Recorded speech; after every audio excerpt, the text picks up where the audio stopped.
welcome back everyone to Let's Play Dominions 4 Thrones of Ascension with me, BrainBoy 20. Where we had last left off, we had continued conquering the fortress lands that is Beditos after smashing through multiple fragments of their great army, with our own of course. And we're also summoning a lot more commanders and troops to deal with the underwater sections because we still have a lot of fortresses to break through. So let's see what the results of everything we've been doing so far have been. So the Battle of Troll Woods, an assault from us taking that fortress in the southern section and splitting up the army to take over two separate sections entirely. Sparrow the Great Hawk. Okay. I don't think our wolves care about your hawks. I think they're just gonna murder them anyway.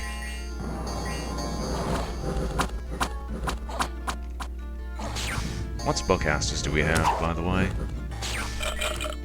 Oh, the generic ones. Probably Sigdriva as well, somewhere in that mess.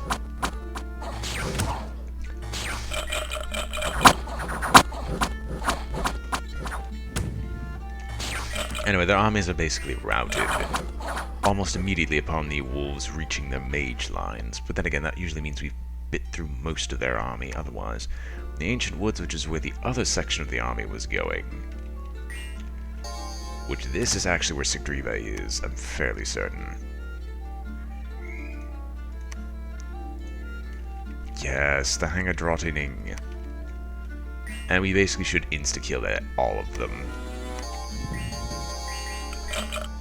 Behemoths! Oh, those are the undead elements. Or elephants. I never use them because unless I have a lot of disposable death mages, there's no reason to use a behemoth. And then when that happens...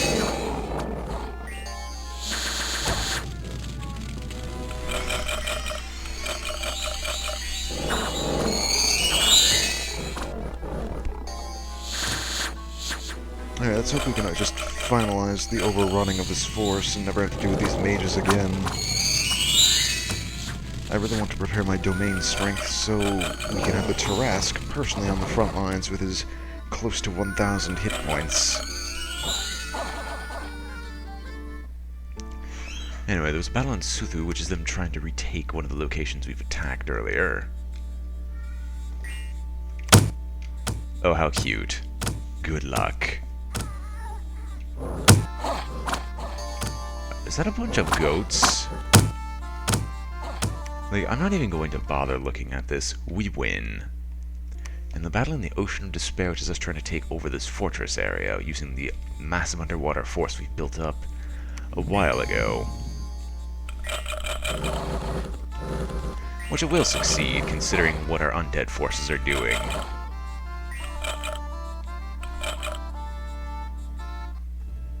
Unexpected event in the Summerlands. A handful of magic gems have been found in a deep ravine.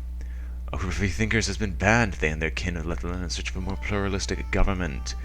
Isn't this the same group of freethinkers? Can we just finally kill them? Please? They're heretics. A handful of gems have been found in the shards of a broken mirror at Devil's Pond. Stinging enemy was discovered and shortly dealt with. More time to succeed, more time to succeed. Diseases are cured. Starving. Starving.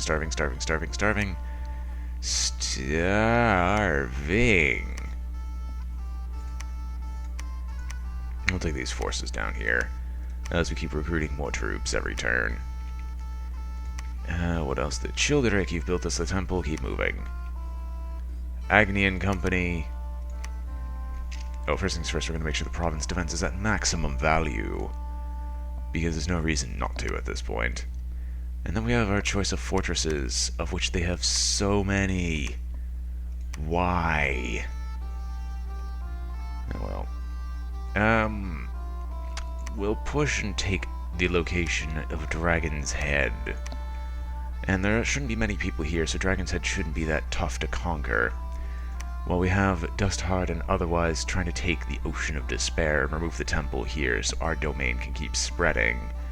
Which it very much is at this point. I mean, we've already got Beditos on the ropes with our domain surrounding it. Kelp growth. Anyway. So we have this company here who just took the Ancient Woods and all its gem deposits. Gems. And Earthblood Seepage, Icy Mists. They definitely had some quality magic sites here. I mean, we had the quantity of them to just overwhelm them, but they definitely had quality magic sites. Anyway, we're gonna see if we take the Iron Peaks from them. Wait, you made it level 5?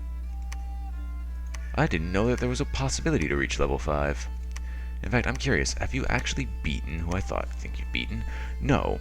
You have more kills than him, but Zack definitely has more experience, and Zack is once again revived, and is going to be running about the place, eventually, when I feel like it. Probably not.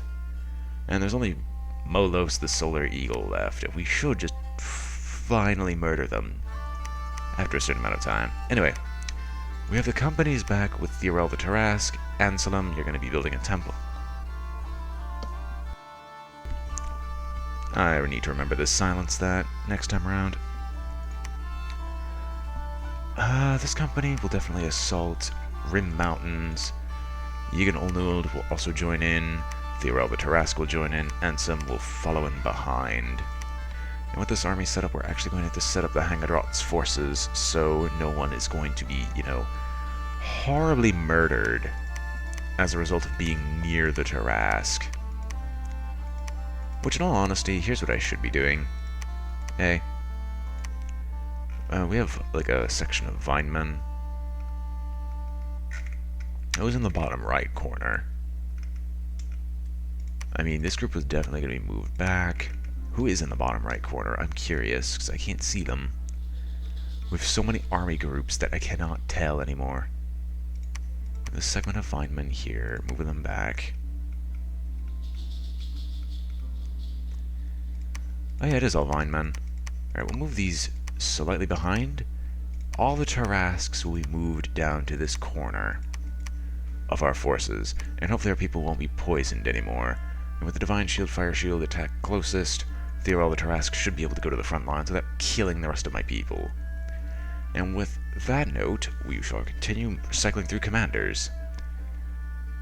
You've already got your army. You're going to be continuing to march north. You continue to march out there. Sigurd, I need you to forge me another one. Barrier. Hornir and Rimnir. Oh, you're prepared? Alright, we are prepared. It is done. Take the troops under Plague Soul's command. And march. Together you march to take over Gol Falas and finally remove their influence from this area. Gunlog and Harald, keep marching. Freyhild, keep marching. Unud, keep marching. Although I think you actually can get some troops here. A few flyers. Alyssa, we're still empowering you with other magic sites, right?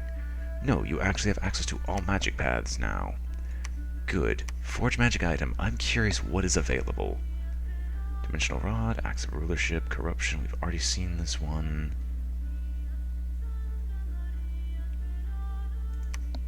Oh, we've seen that one already as well. Another Twin Spear. This is one of the 2 spears made for the sons of the king at ancient times. The spears give the wielder increased leadership and luck in battle. One spear was given power over death, and the other was given power over the void.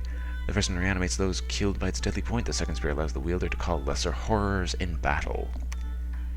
We should really make that soon. Or sooner or later. Dawnfang. At the time of... Oh, wait. No, this is all of the Dawn weapons. Winterbringer, Ember... Cold and Hot, we've already seen this. Unquenched Sword and Oilkhan's Scepter. Nothing fancy here. So let's see. Staff of the Sun, Infernal Sword. This sword was the first forged by Irakek the Archdevil and given to a devoted servant in the world of the living. And struck by the sword to be banished from the world and sent to the Inferno. Getting back there from there is not easy, but stories have been told of great heroes who were banished to the Inferno and made their way back alive. Harvest Blade. We've already seen this one. Sunslayer, yada yada yada. Oath Rod of Kugi. Or Kurgi. This black staff is carved out of ancient wood and inscribed with the Oath of Kurgi, slave to unreason. Hidden among the other runes on the staff are skulls that endlessly shout out their mad anguish and blather oaths to unreason. Those struck by the rod will lose their minds. The wielder can point the staff at living beings and so mark them as corgis to take. Interesting. Sword of many colors, we've seen this. Hammer of the Forge Lord, Stone Sword, Beyond. We've seen all of this. Banner of the North Star. This banner calls down light from the Northern Star, making all astral mages on the battlefield more powerful. The wielder of this banner will have his protection against magic decreased due to the astral power rushing through him. All that stuff is already in existence. Or we've already seen it all. Pebble Skin Suit. The skin of the long-dead Troll King Ufga the Barrow Squatter. After Van Lade the Vandrot slew Ufga, he flayed the ancient troll and inscribed the skin with runes and blessings of blood magic that preserved in it the character of its original owner. Van Lade, who was already a wise and ancient Van, had not become old, though, through incaution. So he gave the skin of the querulous old troll to one of his favored Irahiri, and it was only but mild surprise that he found Ufgag's quarrelsome stubbornness eventually dominating the will of the Aranhair. In time, the skin suit almost subsumed the personality of Einhir, and his body turned into that of a troll, though one of lesser stature and power. Van Lade was forced to slay this diminished Ufga again, and wisely decided to pass its skin on to followers who would not just spend time in his vicinity, lest Ufga once more tries to work his vengeance on Van Lade through his remains.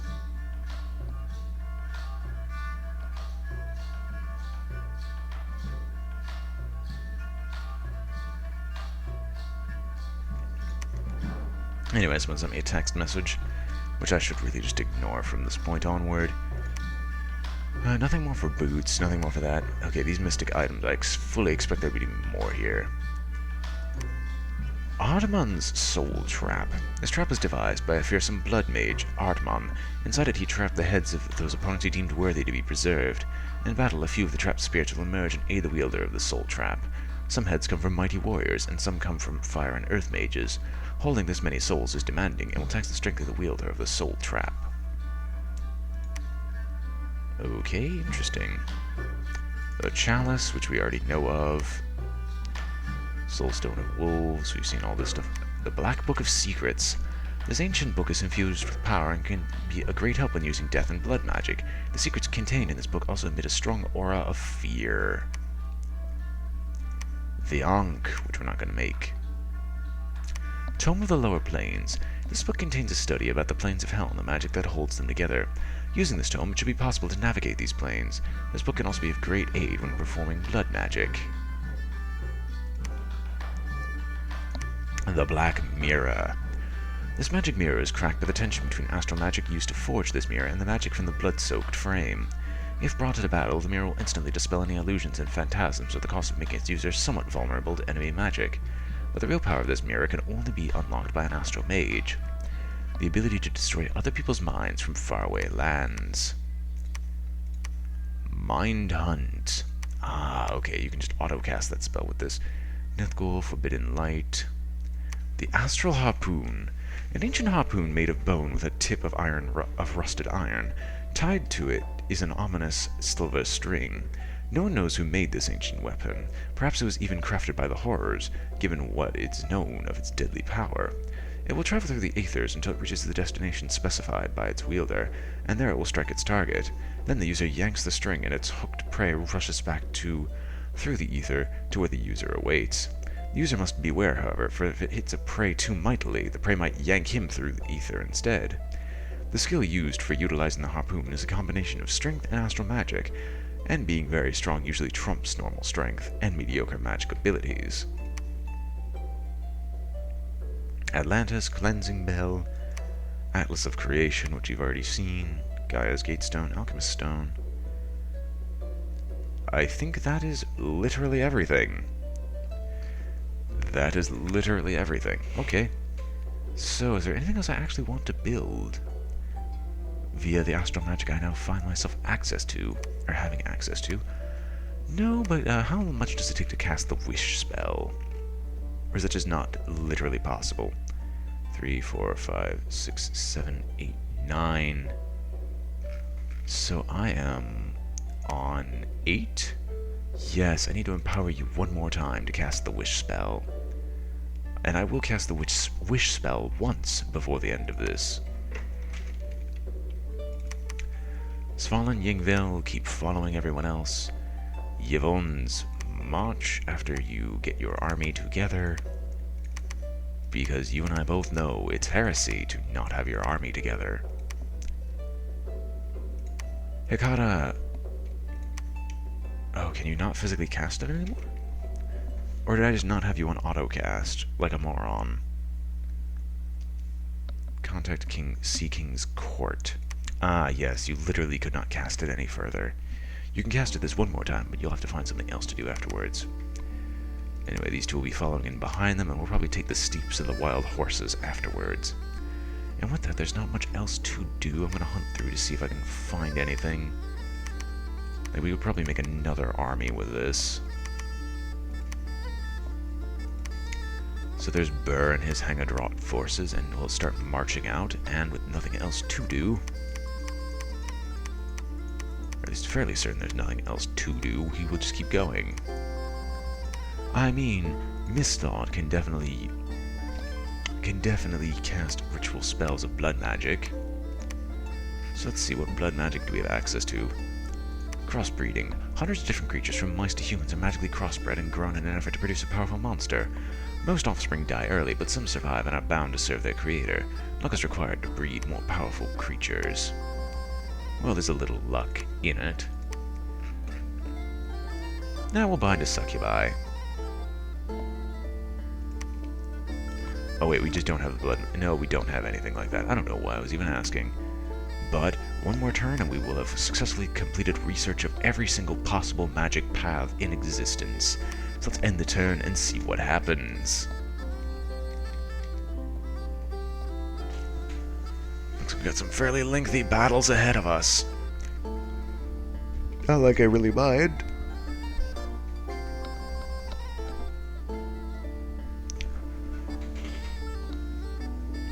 Research on blood magic is complete. Oh, never mind. We still have another level to research through entirely. Shadebeast, King's Court, all this stuff. We have all these battles to sit through. So let's see the Battle of Iron Peaks first.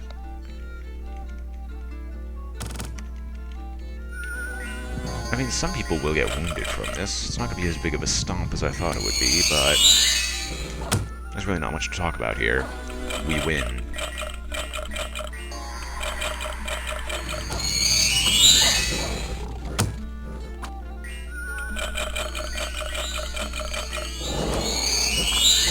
And just so you know, I can't physically zoom out any further.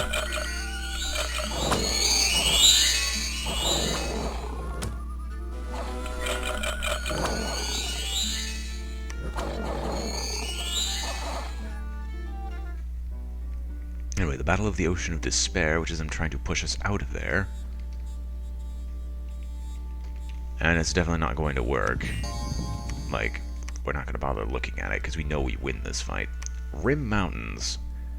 Us attacking with a northern force, including the Tarask buddies that we have control over. Hopefully our troops are smart enough to go around, which is what I'm trying to set up for them to do. And I'm using the Vine Men as a buffer. Nope, they're just going straight past the Tarasks. Lovely. We're gonna lose all of these. Because they can't be smart enough to go around the poisonous Tarasks.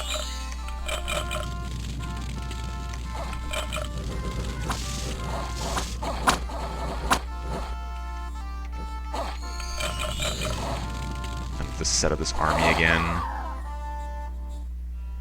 Anyway, that was Rim Mountains to Trollwood, which is them trying to push us out of this territory once again. But their efforts are futile as we already have maxed out province defense. So I'm just going to quit the battle because there's no reason to look at this. Battle at Dragon's Head. It actually does look like the head of a dragon. I didn't even realize that until just now. Okay. Once again, there's no reason to look at that battle. Now, Battle of Ancient Woods. Perhaps here there'll actually be a fight. No.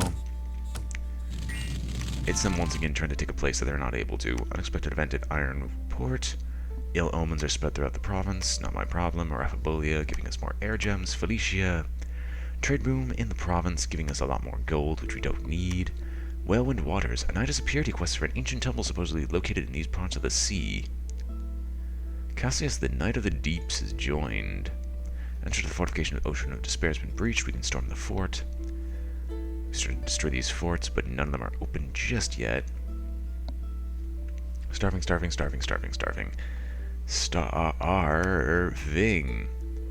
Anyway, he's looking for an ancient temple in these parts. And he's a sacred. Cassius, Knight of the Deeps. The Knight of the Deeps are the elite of Pelagia and the heralds of the new god. They ride upon sacred seahorses. The hippocampus is a magical steed that is able to heal its rider with its horn. Interesting. Definitely interesting. If this guy had more command, he would take you with him. But you can also take all the Tritons with you. Which I completely forgot I was recruiting Tritons here. And we just don't have enough resources to recruit anything else. Oh well, not my problem. How many, like, astral pearls do we have? And can we cast the wish spell? I mean, it's definitely not out of our power. If I counted it right.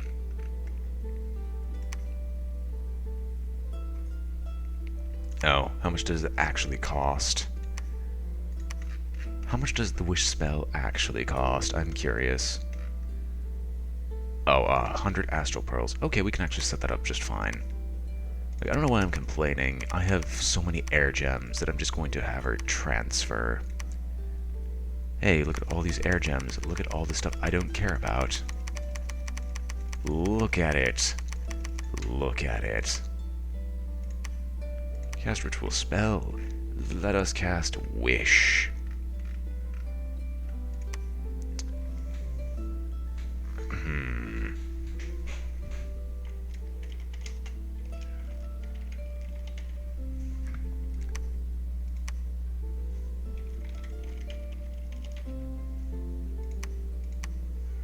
Huh. Well, that's interesting. Let's see.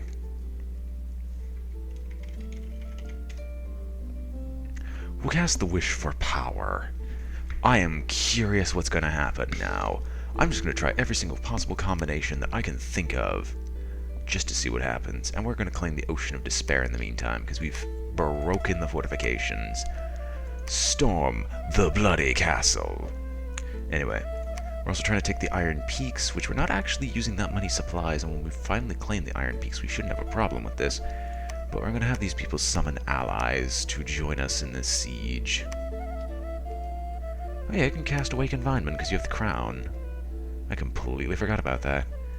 You can't cast anything else, and there's no one here that I could really ask to cast anything else. We have another group here. So take these trolls with you, and more Naiad warriors, and have them keep marching out. Hikata, you can't cast anything. Well, you actually can, if I had done some transference work. Which I will have you alchemy up some water gems for us. So convert all these air gems into astral gems.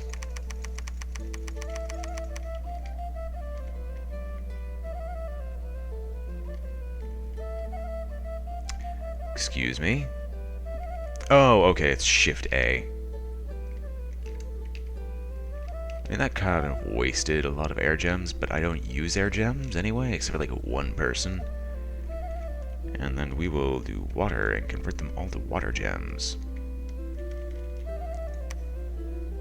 And then you will cast another Sea King's Court.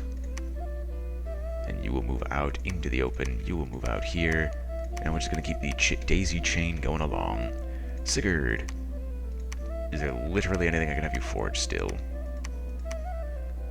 Yes, you can forge the stone sword and then you'll be done. Burr, keep moving. Gunnalog and Harald, keep marching. Freyhill, keep marching. Oh, you two are still marching down south. Oynid, we could always use more people on the front lines. Give me a temple. Fallen young villain, keep going. Gormpringhorn. Otherwise, let's take the steps of the wild horses. And our domain is definitely pushing across the way.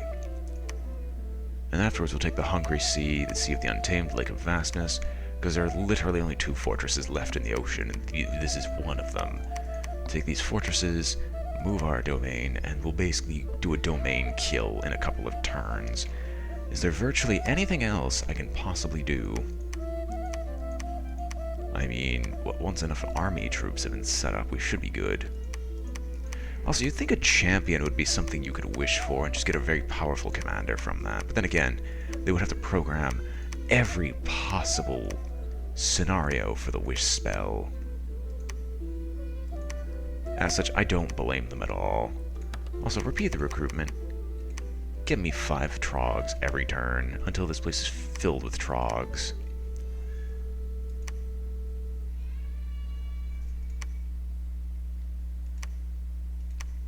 And we shall also end the turn here. So let's see what the benefits of the wish spell are, in addition to all the battles we're now fighting.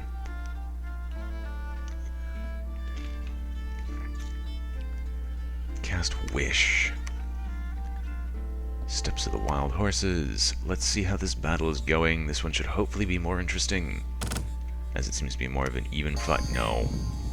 I'm not going to bother looking at it if it has so little people attacking. Now, taking a fortress, by the way, should always be interesting, even if they have so little troops that... Okay. Never mind. I don't know what I was talking about. And they're already routed. Already dead. Unexpected event in Gold Mountains. The earthquake has struck, killing many people, destroying our temple. The new trade routes have been opened. Province income increased by 10. Treasure's been found. Lots of gold, fire gems, air gems, and a herald of might. Busy is still trying to be breached. That's been breached. That's been breached. We should probably set up all the breaches. I just want to see what the benefits of the wish spell were. So I want to go to Alyssa. Excuse me, I want to go to Alyssa. I wished for power. What has happened? Nothing? I highly doubt that's the case. I did wish for power, but I don't see any real benefit. Maybe it's just like a little drop in an ocean, and that's why I just don't notice it. Alright, we'll try casting a different wish spell next time on Let's Play Dominions 4 Thrones of Ascension. Because I'm signing off. If you enjoyed the video, remember to like, comment, or subscribe, for it helps out a great deal, and I hope to see you all next time. Farewell.